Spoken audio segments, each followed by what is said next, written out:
American Heirloom started from our 2010 wedding. Since we're both makers and we can make things, we decided to make a lot of the decorations to keep the wedding on budget.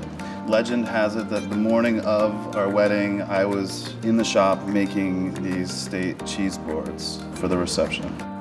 Soon after the wedding, I was out of work as an architect, and so I had a lot of free time. And we put them on a website, and they kind of went viral, and our company basically sort of took off from that point. To date, we've probably sold maybe 90,000 state-shaped cutting boards. A friend of mine actually mentioned Food52 when we started doing some of our new cocktail and cake-oriented products.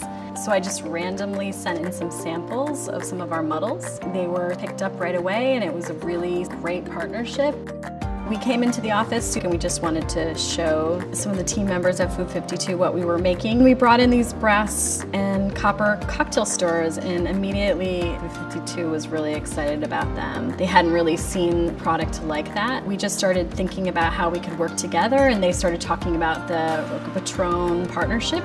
A cocktail stirrer was a great piece to the puzzle. The stirrer is made out of copper. It's pretty solid and authentic in its materiality. The difference is really the finishing. We've had to train ourselves how to finish metals, how to tumble, how to get the right sort of combination of polishing material in the tumbler and just get a good finish on metal, which is very different than wood. Wood's a little bit more forgiving.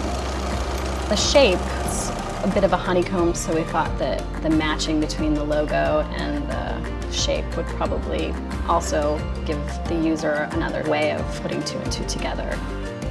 Working, with a spouse can be a lot of fun. It can also be very difficult. I don't think we know anything different, though. We've always worked together. We've been working on projects since the day that we met, and so I think that's something that we enjoy to do.